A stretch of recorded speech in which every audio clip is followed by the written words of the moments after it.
መዝሙር 137 ከመዝሙረ ዳዊት ለዛሬ ሰባተኛ ሳምንት የመጨረሻው ሰባተኛ ሳምንት ለቅዳሜ የማነብላችሁ የመዝሙረ ዳዊት የግዕዝ ንባብ ነው። ከዛ በኋላ የአማርኛው እንደተለመደው ሰጣችኋለሁ። ግዕዝ የተለያዩ አነባቦች አሉ። ተነሽ፣ ተጣይ፣ ወዳቂ፣ ሰያፍ የሚባሉ ጠበቅ፣ ላላ፣ ጠቅለል፣ ዋጥ የሚደረጉ በጣም አስገራሚ አነባቦች አሉ። ትላንት ማታ ከአንድ ቀሲስ ጋር ያነበብኩላችሁን እያሰማኋቸው አስተያየታቸውን እየሰማው ነበር። እናንተ ስለማትነግሩኝ እሳቸው ግን ስህተቴን እየነገሩኝ ነበረ።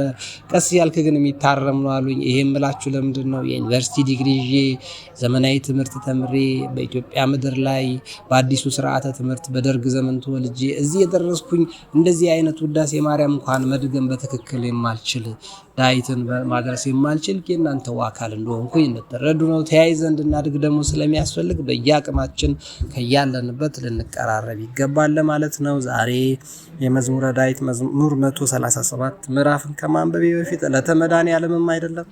ዝክር ቆንጆ ዝክር በላው። ቤተክርስቲያን ቅዳሴ አስቀድሼ ስጨርስ ጸበል ጸዲቁም ደረሰኝ። ጠላውም ውሃው ምኑም አልቀረብኝ፣ ዳቦ ብቻ ነው የቀረብኝ። እሱን ትቼ ነው አሁን ይሄንን ትምህርት መቀዳላችሁ። ታዲያ የመዝሙር 137ን ከማንበቤ በፊት ለቅዳሜ ስንክሳር ዘወርኀ ህዳር 27 2018 ዓመተ ምህረት እንዲህ ይላል። አንድ አምላክ በሚሆን በአብ ወልድ በመንፈስ ቅዱስ ስም ህዳር 27 በዚች ቀን ለፋርስ ንጉስ ለሳፎር ልጅ ለንጉስ ሰክራድ ከጭፍሮቹ ውስጥ የሆነ ሕዋሳቱ የተቆራረጠ ቅዱስ ያዕቆብ በሰማዕትነት ያረፈበት ነው ይልና ታሪኩን ይተርካል። ታሪኩን አለፍንልና ምንድነው የሚለው እና ማለት ብዙ ረጅም እንዳይሆንብን ለእግዚአብሔር ምስጋና ይሁን። እኛንም በዚህ ሰማዕት ጸሎት ይማረን፣ በረከቱም ከኛ ጋር ትኑር ለዘላለሙ አሜን እስከሚለው ድረስ እኔ ባጭሩ እንደዚህ ስንክሳር ያላችሁ ሰዎች አጠር ማድረግ ከፈለጋችሁ ጊዜ ከሌላችሁ እንደዚህ ማንበብ ይቻላል። አርኬው ደግሞ አባ አርከ ስሉስ ልክ እንደኛ ታሪኩን ሰምቶ ሲጨርስ ይህን ግጥም ገጥሞለት ነበረ ከ500 ዓመት በፊት። እኔ ትርጉም የለውም ነበር ብዬ የማስበው የአርከ ስሉስ ግን ትላንት ቀሲሱ እንዳሉኝ ቆይ እስቲ እፈልግልሃለሁ የአባ አርከ ስሉስ አርኬዎች ሳይተረጎሙ አይቀሩም አሉኝ። ስለዚህ አርኬው እንደዚህ ይላል።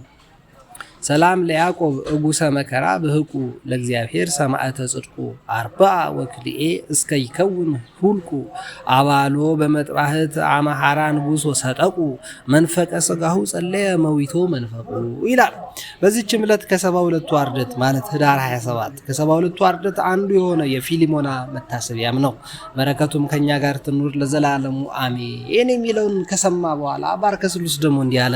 ሰላም እብል ለልሳ ንከ ዘተውህበ ቃለ ወመአድመ ንባበ ሀቤከ ይብፃ ዘተዝካርየ ክታበ ፈኑ ሊተ ፊሊሞና እስመ ራሰይኩከ አበ ሀገረ ልድያ ቀዳሚ ዘፈኖከ ርግበ ይላል።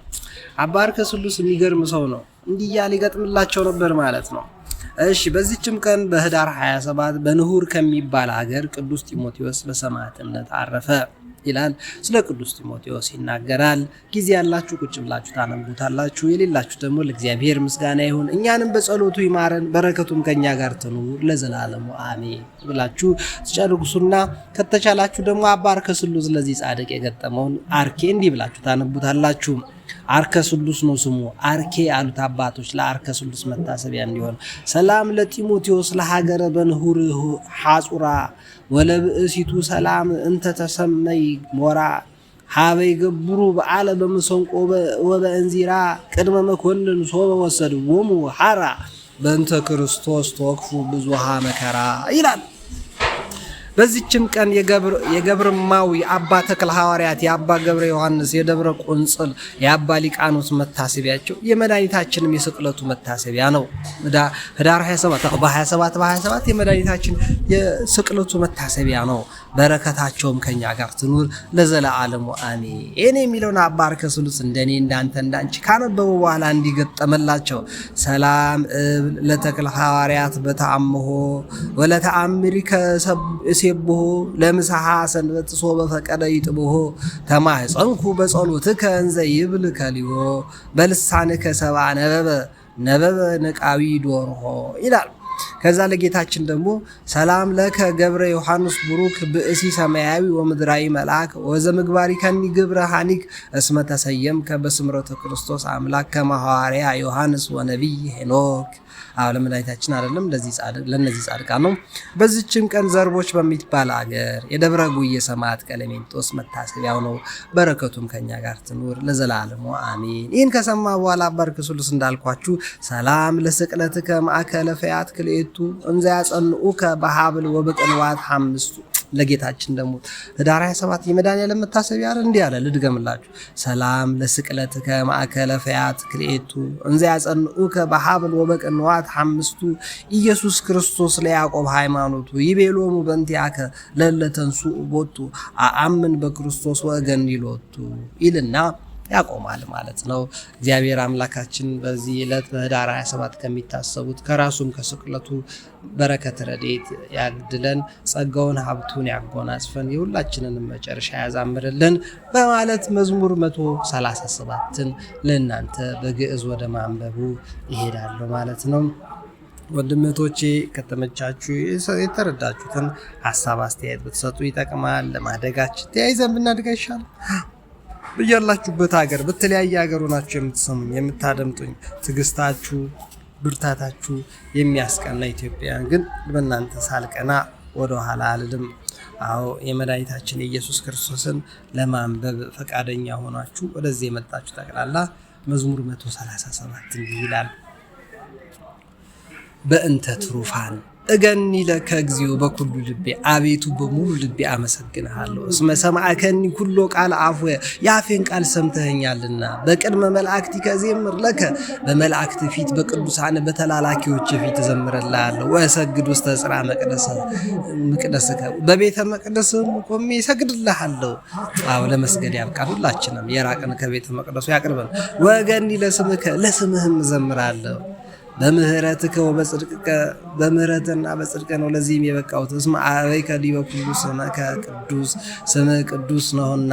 አመ ዕለተ እፄውዐከ ፍጡነ ሰምዐኒ፣ ፈጥነ ስለምትሰማኝ በየዕለቱ አመሰግናለሁ። ብዙኃ አጽናከ አለ ነፍሴ በኃይልከ፣ በኃይልህ ነፍሴን አጽንተሃታልና። ይገኒው ለከ እግዚኦ ኩሎሙ ነገሥተ ምድር፣ የምድር ነገሥታት ሁሉ ያመሰግኑሃል። እስመ ሰምዑ ኩሎ ቃል አፉከ፣ የአፍህን ቃል ሰምተዋልና። ወየሃልዩ በስብሐተ እግዚአብሔር፣ እግዚአብሔርን በማመስገንም ይኖራሉ። እስመ አብይ ግብረ እግዚአብሔር፣ የእግዚአብሔር ስራው ታላቅ ነውና።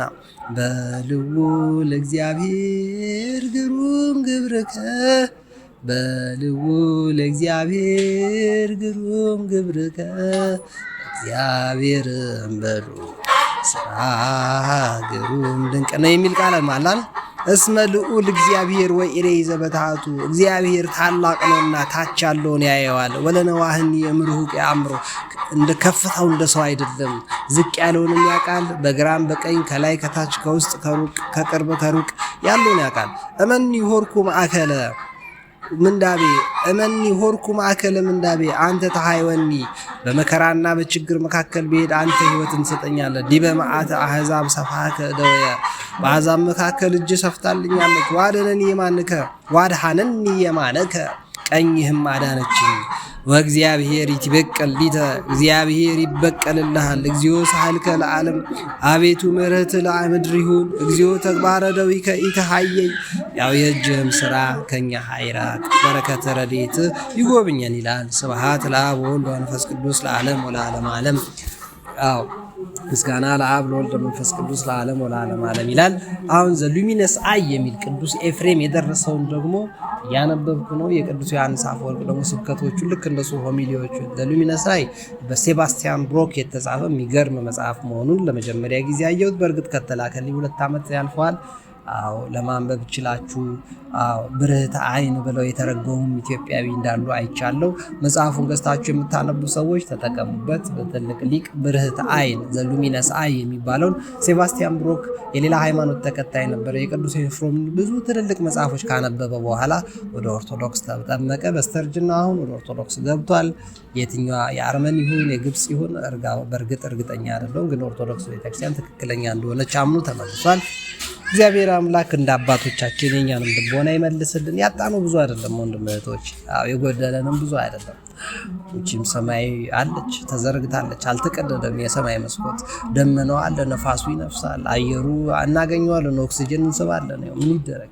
አየሩ እንደያለንበት ሀገር ሙቀቱ፣ ቅዝቃዜ የተለያየ ነው። ሳውዲ አረቢያ፣ ጀርመን፣ ፈረንሳይ፣ እንግሊዝ፣ ለተለያዩ አረብ ሀገሮች፣ እስራኤል፣ አውሮፓ፣ አሜሪካ፣ አፍሪካ ውስጥ እንደ ኡጋንዳ ያሉ ሀገሮች ሆናችሁ የምታደምጡኝ ወንድምቶች አሉ።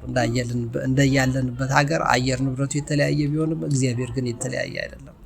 ቀንና ሌሊትን የሚያፈራርቀው የሚረዳን፣ የሚያግዘን፣ የሚንከባከበን ስለለፋንም አይደለም። በእርግጥ ተኝተንም ደግሞ የሚረዳ አይደለም እግዚአብሔር። በቃ እግር ሰጥቶናል፣ መሄድ አለብን። አይን ሰጥቶናል፣ ማየት አለብን። እጅ ሰጥቶናል፣ መዳሰስ አለብን። ነገር ግን ክፉ ማድረግ ነው የሌለበት። እግዚአብሔር የሚጸየፈው አንድ ነገር ብቻ ነው። በየትኛውም እንቅስቃሴያችን ውስጥ በረከት አለው እግዚአብሔር፣ በየትኛውም ክፋት ከሌለበት በስተቀር፣ ጠማማ ሀሳብ፣ ክፉ አእምሮ፣ ክፉ ሀሳብ ከሌለበት በስተቀር በየትኛውም እንቅስቃሴያችን፣ በውድቀታችን ሁሉ፣ በሰዎች ጨካኝነት፣ በክፉ መሪዎች ውስጥ ሁሉ ሊሰራ እንደሚችል በቅዱስ ዮሴፍ ታሪክ ከዚህ በፊት አይተናል። በጨካኞቹ በወንድሞቹ አማካኝነት ለቅዱስ ዮሴፍም ሆነ ለዳዊት ትልልቅ ነገር እግዚአብሔር አድርጓል። ለጻድቃን፣ ለሰማዕታት፣ ነገስታትና መኳንንት ኢየሱስ ጌታ ነው ሳይሉ ቀርተው አይደለም። ኢየሱስ ያድናል ብለው ሳይሉ ቀርተው አይደለም። አንገታቸውን እስከ መስጠት፣ እነሱ ባፋቸው አይደለም የለፈለፉት፣ በአንገታቸው እስከ መቆረጥ፣ ስጋቸው ተገፎ እንደ ቅዱስ ጴጥሮስ ያሉት ቁልቁል ተዘቅለው፣ እንደ ቅዱስ ጳውሎስ ያሉት በሰይፍ ተቆርጠው ነው። ኢየሱስ ጌታ ነው፣ ኢየሱስ ያድናል እያሉ በየጎዳናው መጨፈር ቀላል ነው። መጮህ ቀላል ነው። ሰው ማስጨነቅ ቀላል ነው።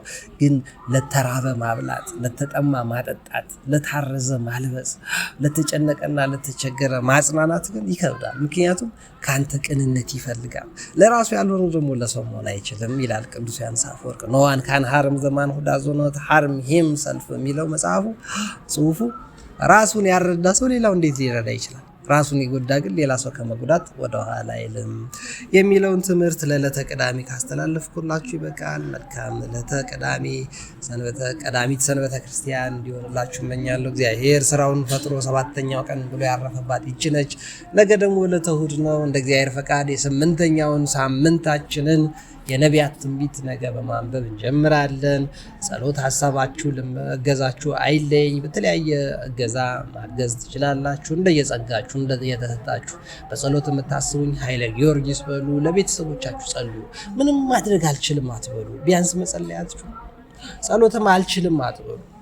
ልክ ሰው እንደምታናግሩ ሰማይና ምድርን የፈጠርከው እግዚአብሔር አምላከ ፀሐይ ተናበበኒ እንዳለው እንደ አባታችን አብርሃም ቀና ብላችሁ የሰማይ አምላክ እግዚአብሔር የፀሐይ የነዚህ ሁሉ ብርሃናት አምላክ የነዚህ ሁሉ ፍጥረታት መጋቢ ያላንተ ቢሆን እኮ ይሄ ሁሉ ኒውክለር ቦምብ ባጠፋ፣ ይሄ ሁሉ በዓለም ላይ የሚወራው ነገር ሁሉ ባወደመን ነበረ። ስለዚህ በአንተ ምሕረት፣ በአንተ ቸርነት፣ በአንተ ይቅርታ፣ በአንተ በጎ ስጦታ ኖረናል ብላችሁ አመስግኑ፣ አክብሩት። ይህን መጸለይ ከዚህ በላይ ምንም አይጠበቅብንም ለማለት ነው። ይመቻችሁ። መልካም ጊዜ ይሁንላችሁ። አመሰግናለሁ ስላዳመጣችሁ። መልካም ጊዜ